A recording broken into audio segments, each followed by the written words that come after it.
বন্ধ দরজার সামনে দাঁড়িয়ে এদিক ওদিক তাকিয়ে সচেতন হবার আগেই দরজা খুলে কেউ তাড়াতাড়ি করে টেনে নিল অতীক্ষকে। তারপরে দ্রুত দরজা বন্ধ।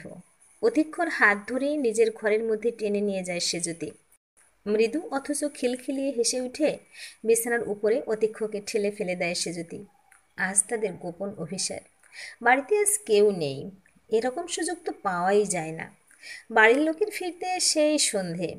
ততক্ষণে তারা দুইজনেই শুধু আদরে ভাসিয়ে দেবে পরস্পরকে। সেজুতি ফোন করে ডেকেছিল তাই অতীক্ষকে। অতীক্ষ ভীষণ খুশি সেজুতিকে একলা পেয়ে, যদিও এই পাওয়া প্রথম নয়। আর 4 বছরের প্রেম তাদের। প্রেমের গভীরতায় তারা অনেক আগেই প্রবেশ করেছে সঙ্গোপনে। তবে আজই প্রথম সেজুতির বাড়িতে। অতীক্ষ উত্তেজনায় ভালো লাগায় কেঁপে উঠেছিল। সেজুতি যেন আজ পাগল হয়ে গিয়েছে, আদরে ভরিয়ে দিচ্ছিল তাকে। মেয়েটার যেন তর সইছিল না। মনে মনে ভালোবেসে হাসে অভিজ্ঞ। হঠাৎ সেজুতির কি মনে পড়ায় চোখের ইশারা করে অপেক্ষা করতে বলে। মাঝপথে আদরে বাধা পড়ায় অতীক্ষ কৌতূহলী হয়। হলো কি? সেজুতি ঘরের কোণে ড্রয়ার থেকে বের করে একটা কাঁচের শিশি। তারপর ইশারায় অতীক্ষকে বলে, এটা খেয়ে নাও। আজ হাতে অনেক সময়, দুজনে উত্তাল হব, কিন্তু অনেকক্ষণ ধরে। অতীক্ষ হেসে জিজ্ঞাসা করে, কি এটা? অমৃত, বুঝতে পারছো না? হিহি হিহি করে হেসে শিশির ঢাকনা খুলে সেজুতি। তারপরে কানের কাছে গরম নিঃশ্বাস ফেলে ফিসফিসিয়ে বলে, আয়ুর্বেদিক ওষুধ, যা খেলে আজ দুজনই। বলেই চোখের ইশারায় রহস্যময় ইঙ্গিত করে সুজুতি। অতি খুব খুশি হয়, জিজ্ঞাসা করে, আরে এ তুমি কোথায় পেলে? উফ, এত প্রশ্ন করো না তো, খাও। আমি কিন্তু আর অপেক্ষা করতে পারছি না, বলে অতীক্ষর কানে আলতো করে কামড় দেয় সেজুতি। অভিজ্ঞ শিশি খুলে গলায় ঢালে সেই অমৃত। তারপরে দুইজনে ভেসে যায় আদিম রিপুর তাড়নায়। ঘণ্টাখানেক যেতে না যেতে ফোন আসে সেজুতির। বাড়ির লোকেদের কাজ শেষ, তারা ফিরছে। এ কি, এই বলল ফিরতে সন্ধে হবে, এত আদর করবে, একসাথে সময় কাটাবে দুইজনে। বিরক্ত হলো সেজুতি। ধুর, এইটুকিতে গোপন অভিসার শেষ। বেজার মুখে জড়িয়ে ধরল অতীক্ষকে। কি আর করবে, আর একদিন না হয় এরকম সুযোগ পেলে ডেকো, বলে সেজুতিকে আদরে জাপটে ধরল সে। বড্ড ভালোবাসে সে মেয়েটাকে। ইচ্ছে তো হচ্ছে না এই মুহূর্তে ছেড়ে যেতে, কিন্তু নিরুপায়। এবারে চাকরি জুটে গেলেই সেজুতির হাত চাইতে আসতে হবে। তার আগে একটা চাকরি। এসব ভাবতে ভাবতেই সেজুতির কপালে চুমু দিয়ে দরজা খুলে এদিক ওদিক দেখে বেরিয়ে এলো অতীক্ষ। পাশের পাড়াই তার বাড়ি। হেঁটেই এসেছিল সে, বাইক নিয়ে আসেনি, প্রমাণ রাখতে চায়নি সে। সেজুতিই বারণ করেছিল, ঘরের বাইরে বাইক থাকলে লোকের সন্দেহ হতে পারে। সে এক কেলেঙ্কারি। তবে অবশ্য ওদের গোপন অভিসারের একজন সাক্ষী ছিল, অতীক্ষর ভাই অতীশ। বাইক ছাড়া দাদা কোথাও যায় না, অথচ বাইক রেখে কোথায় যাচ্ছে দাদা জিজ্ঞাসা করতেই চোখের ইশারায় বলেছিল সেজুতির কথা। আসলে ফ্যামিলিতে সবাই জানে ওরা দুইজনে দুজনকে ভালোবাসে, বিয়ে হবে চাকরি পেলেই। তাই দাদার কথায় মুচকি হেসেছিল অতীশ। পাশাপাশি বাড়ি হলেও ওদের আলাপ হয়েছিল কলেজে পড়ার সময়। মিষ্টি সেজুতিকে দেখে 2 বছরের সিনিয়র অতীক্ষর পছন্দ হয়ে যায় ভীষণ। সেজুতিও সাড়া দেয় কলেজ হ্যান্ডসাম বয় অতীক্ষকে। প্রথমে ফোন, তারপর সারা রাত গল্প, ভিডিও কল, কলেজ শেষে ঘুরতে যাওয়া। সম্পর্কে জড়িয়ে পড়ে দুইজনেই। ক্রমে বাড়িতে জানাজানি হয়। সেজুতির বাড়িতে অতীক্ষ বেকার বলে একটু অরাজি হলেও মেয়ের পছন্দে কেউ জোরের সাথে মানা করেনি। তবে ঠিক সদিচ্ছায় মানিয়েও নেয়নি। সেজন্য সেজুতিকে একটু লুকিয়ে চলতে হতো। আর অতীক্ষর বাড়ির লোকেরা তো সাগ্রহে গ্রহণ করেছিল সেজুতিকে হবু বৌমা হিসেবে। অপেক্ষা শুধু অতীক্ষর একটা চাকরি। অতীক্ষ চলে যাওয়ার পর ঘর বিছানা টান টান করে গুছিয়ে সে কাছের শেষে একটা জায়গায় সন্তর্পণে লুকিয়ে রাখলো সেজুতি। কেউ দেখলে কেলেঙ্কারি হবে একেবারে, মনে মনে হাসল সে। তারপর ঘড়ির দিকে তাকালো। বাড়ির লোক আসতে আর বেশি দেরি নেই। নিশ্চিন্ত মনে স্নানে ঢুকলো সে। সন্ধ্যের একটু আগেই অতীক্ষর বাড়ির লোক সেজুতিকে ফোন করলো। অতীক্ষ নাকি হাসপাতালে ভর্তি। হঠাৎ তার শরীর খারাপ। কি হয়েছে জানার আগেই ফোন রেখে দিয়েছিল অতীশ। সেজুতি অস্থির হয়ে উঠল চিন্তায়। জানতে ইচ্ছে করলো এখন কেমন আছে অতীক্ষ।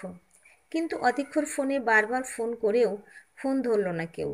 ইচ্ছে তো হচ্ছিল তার হাসপাতালে যেতে, কিন্তু উপায় নেই তার, বাড়িতে বকাবকি করবে। সারা গায়ে শরীরের ভেতরে অসহ্য যন্ত্রণা নিয়ে বিকেলের দিকে হাসপাতালে ভর্তি হয়েছিল অতীক্ষ। ডাক্তার ধরতেই পারছে না কি হয়েছে, নানা রকম পরীক্ষা চলছে, কিন্তু যত সময় যাচ্ছে কাটা ছাগলের মতো যন্ত্রণায় ছটফট করতে করতে ক্রমশ নেতিয়ে পড়ছে অতীক্ষ। এত বড় সুস্থ সবল ছেলের হঠাৎ এইরকম অবস্থা দেখে একেবারে ভেঙে পড়েছে অতীক্ষর মা বাবা ভাই। ডাক্তার সন্দেহ করছে কিছু ভুলভাল খাওয়ার জন্য ইনফেকশন হয়েছে। অতীর সঙ্গে সঙ্গে সেজুতিকে ফোন করে জানতে চায়, দাদা কি কিছু খেয়েছিল তোমাদের বাড়িতে? সেজুতি অবাক হয়, না তো, কিছু খায়নি তো। অসম্ভব যন্ত্রণায় রাত কাটে। অতীক্ষকেও বারবার জিজ্ঞাসা করা হয় সে কোথাও কিছু খেয়েছিল কিনা। অতীক্ষ অস্বীকার করে, না সে কিছু খায়নি। পরের দিন সকালে অতীক্ষের শরীরের ভিতরের অর্গানগুলোতে পছন ধরতে শুরু করে। সে জল পর্যন্ত খাওয়া ছেড়ে দেয়। পরিস্থিতি পুলিশ কেস পর্যন্ত দৌড়ায়। যেহেতু অতীশের কাছে জানতে পারে অতীক্ষ সেদিন সেজুতির বাড়িতে গিয়েছিল, সেজন্য সবারই পুরো সন্দেহ হয় সেজুতির উপরে। কিন্তু অতীক্ষর কাছ থেকে সেজুতির বিরুদ্ধে কোনো অভিযোগ না আসায় তাকে পুলিশ জিজ্ঞাসাবাদও করতে পারে না। সকালে ছেলের শরীরের অবনতি দেখে অতীক্ষর বয়স্ক বাবা মা ছুটে যায় সেজুতির কাছে। অত সকালে অতীক্ষর বাবা মাকে দেখে সেজুতি ঘাবড়ে যায়। তাহলে কি?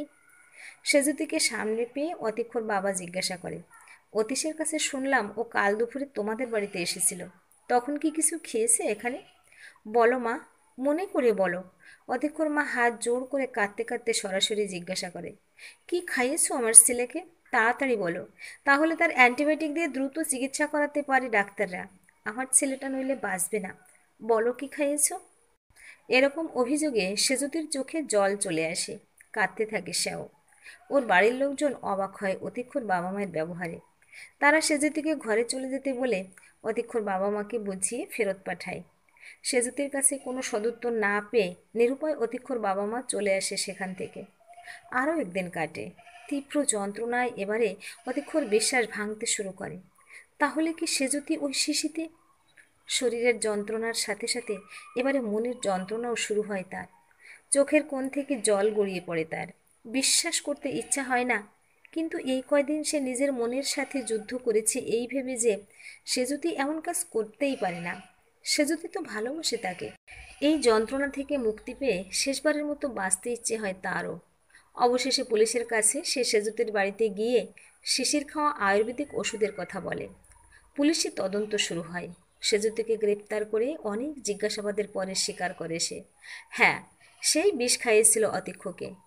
ওই শিশিতে সেদিন সে জলের সাথে মিশিয়েছিল প্যারাকুয়াট ডাইক্লোরাইড ওরফে মিথাইল ভ্যাজাইলেন। চমকে যায় পুলিশ, এ যে পোকা মারার বিষাক্ত বিষ। অন্যান্য দেশে এটা ব্যান্ড হয়ে গেলেও ভারতে চাষের কাজে পোকা মারতে এই বিষ ব্যবহার করা হয় আজও। আর এর এক দুই ফোঁটাতেই মানুষের মৃত্যু হতে পারে। সেখানে বেশ কয়েক চামচ মিশিয়েছিল সেজুতি ওই শিশিতে। ডাক্তার থেকে শুরু করে সবাই চমকে উঠেছিল এই ভেবে কতটা যন্ত্রণা হয়েছিল ওই শেষ কটা দিন অতীক্ষর শরীরের ভিতরের সবটুকুতে পছন্দ ধরে যাওয়াতে। কিন্তু কেন এরকমভাবে নিজের প্রেমিককে শেষ করতে চেয়েছিল সেজুতি? এত ভালোবাসার মানুষ, এতদিনের ভালোবাসার সম্পর্ক যেখানে, সেখানে এরকম নির্মম হয় কিভাবে মেয়েটা? ধীরে ধীরে সমস্ত তথ্য উঠে আসে সামনে। অতীক্ষর বন্ধুদের কাছে জানতে পারে সেজুতিকে অসম্ভব ভালোবাসত অতীক্ষ। সেজুতির সামান্য সমস্যাতেও অস্থির হয়ে সাহায্যের হাত বাড়িয়ে দিত সে। নিজের ভালোবাসায় আঁকড়ে ধরে রাখতে চাইতো সবসময়। এমনকি কোনো ছেলে সেজুতিকে ডিস্টার্ব করলে সঙ্গে সঙ্গে ঝামেলা শুরু করে দিত সেই ছেলের সাথে, যতক্ষণ না সেজুতির পিছন ছাড়ে ছেলেটি। এতটাই কেয়ারিং আর ভালোবাসার ছিল সে। কিন্তু সেজুতির প্রতি বিশ্বাস আর ভালোবাসার ঘাটতি ছিল না তার কোনোদিন। তাহলে কেন? আসলে এখানেই ভুল করেছিল অতীক্ষ। সে ঘূর্ণাক্ষরও টের পায়নি সেজুতি তাকে গোপনে ঠকানোর প্ল্যান করেছিল। সেজুতিকে চাপ দেওয়ার পরে জানা যায় আরও গোপন তথ্য। অতীক্ষর সাথে সেজুতি কিছু বছর সম্পর্কের পর অতীক্ষকে নিম্ন মধ্যবিত্ত ঘরের ছেলে আর স্ট্রাগলার পাত্র ছাড়া কিছুই ভাবতে পারত না সে। ফলে অতীক্ষ সম্পর্কে সমস্ত ইন্টারেস্ট হারিয়ে ফেলে সেজুতি। বাড়িতে জানিয়ে দেয় পয়সাওয়ালা প্রতিষ্ঠিত ছেলে দেখাশোনা করে যেন তার বিয়ের জন্য। মেয়ের সুমতি ফিরেছে দেখে তার বাবা মা খুশি হয়। ছেলের খোঁজ করে পেয়েও গিয়েছিল প্রতিষ্ঠিত বড়লোক ঘরের পাত্র, ইন্ডিয়ান আর্মি। সেজুতি অতীক্ষর কথা না ভেবে ছেলেটার সাথে পুরোদমে ফোনে গল্প করা শুরু করে দিয়েছিল। প্রেমে পড়তে দেরি হয়নি তার। এদিকে অতীক্ষর সাথে দেখা করতে লাগলো সে আগের মতোই। ফলে পুরো ব্যাপারটা অতীক্ষের আড়ালেই ঘটে চলল। সেজন্য শহরে গিয়ে ছেলেটার সাথে এনগেজমেন্ট সেরে ফেলল বাবা মায়ের উপস্থিতিতে। এনগেজমেন্টের পরে সেজুতি নতুন খেলা শুরু করলো। অতীক্ষর কাছে বারবার কেঁদে কেঁদে জানাতে থাকলো সে চাইলেও তাদের এই সম্পর্ক বাড়ি থেকে কিছুতেই মেনে নেবে না, তার এই সম্পর্ক এখানেই ইতি হোক। কিন্তু এতদিন পরে অতীক্ষ তা মানবে কেন?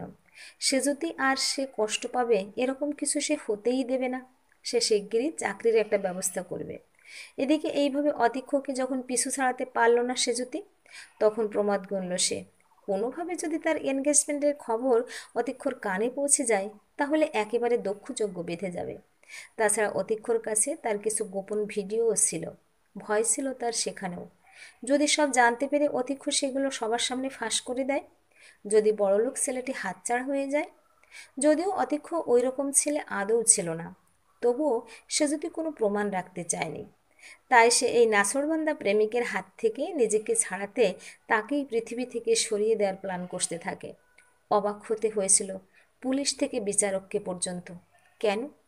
কারণ এই সময় 22 বছরের সেজুতি গুগলে সার্চ করেছিল কিভাবে একটা মানুষকে সহজে মেরে ফেলা যায়, মারার পরে কিভাবে অ্যাসিডে পুড়িয়ে শরীরের আইডেন্টি নষ্ট করা যায়, কিভাবে খুন করে সেটাকে অ্যাক্সিডেন্ট বলে চালানো যায়, কিভাবে প্যারাসিটামলের ওভারডোজ একজন মানুষকে মারা যায়।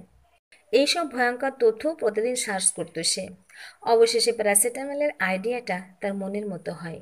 দুটো কোল্ড ড্রিঙ্কসের বোতলের একটিতে সে অনেকগুলো প্যারাসিটামল মিশিয়ে অতীক্ষকে দেখা করতে বলে। তারপরে কে আগে তার কোল্ড ড্রিঙ্কস শেষ করতে পারে সে চ্যালেঞ্জ করে।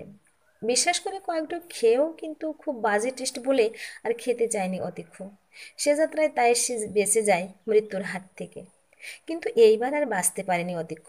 অতীক্ষকে রাস্তা থেকে সরানোর মরিয়া সে যদি এবারে সে সঙ্গী করে তার নিজের মামাকে। তার মামাই ওই বিষ জোগাড় করে এনে দেয় ভাগ্নিকে। মামার কথাতেই সকালে বাড়ির সবাই দূরে মন্দিরে পুজো দিতে চলে যায়। আর সেই ফাঁদে বিশ্বাস করে ধরা দেয় অতীক্ষ। অবশ্য মারা যাওয়ার আগে পর্যন্ত সে যদি সম্পর্কে এই ভয়ঙ্কর গোপন বিশ্বাসভঙ্গের অভিসন্ধির কথা জেনে যেতে পারেনি অভিজ্ঞ। জানলে হয়তো মানসিক মৃত্যু তার আরও আগেই হয়ে যেত। সে যদি নাম বলার কিছুদিন পরে এই পৃথিবী থেকে চলে যায় এক নাছোড়বান্ধা প্রেমিক। কেরালার সত্যি ঘটনার উপরে লেখা এই গল্পটি সুজয় নীলের ভিডিও থেকে তথ্য নেওয়ার স্বীকৃতি জানালাম। অবশেষে কেরালার অ্যাডিশনাল ডিস্ট্রিক্ট মেনশন কোর্টের তরফ থেকে সেজুতির ফাঁসির হুকুম হয়। গল্পটি শোনার জন্য ধন্যবাদ।